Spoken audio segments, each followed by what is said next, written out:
I'm just going to do a quick update on where the two doughs are at. So we've got this one here from Aldi and this one from Marks and Spencer's. As I said in my previous video, when I made the doughs, they did actually feel quite different. So I've done 2 stretch and folds already. So we're now on to our 3rd stretch and fold. So we're going to start with the Aldi one. Here it is. I'm just going to wet my hands.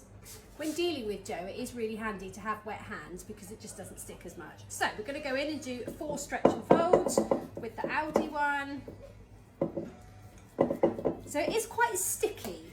It's fine, it's not sticking to my hands, but it feels to be a very, very wet dough.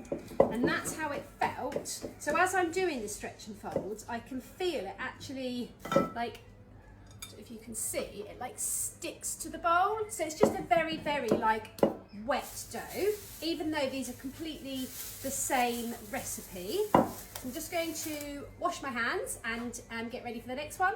Now we've got the Marks and Spencer's dough.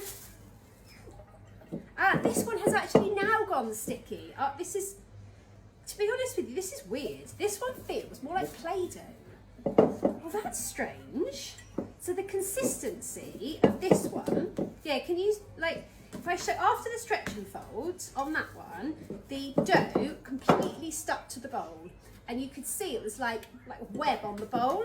Whereas this one, I haven't even done 4 stretch and folds yet, and it's all of it is completely out of the bowl. There's nothing left. So that's actually quite hard to do the stretch and folds because I can't stretch. I don't know, am I doing something wrong here? But anyway, we're gonna because even if I did like a coil fold, I wouldn't really get anywhere because I would just pick up a whole lump. There's no like stretching it. Maybe this dough needs a higher hydration. I have no idea. But like I said, both of these have had the exact, so I'm just gonna give it some good stretch on there so that we're definitely building the glue. So it's more like a slap and fold there, isn't it?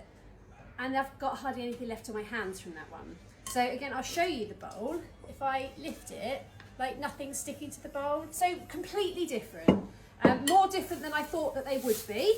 So we've got one more stretch and fold on that, and I shall come back later and do the sort of lamination and then getting it into the bannertones, ready for baking tomorrow morning, where we shall see the final result.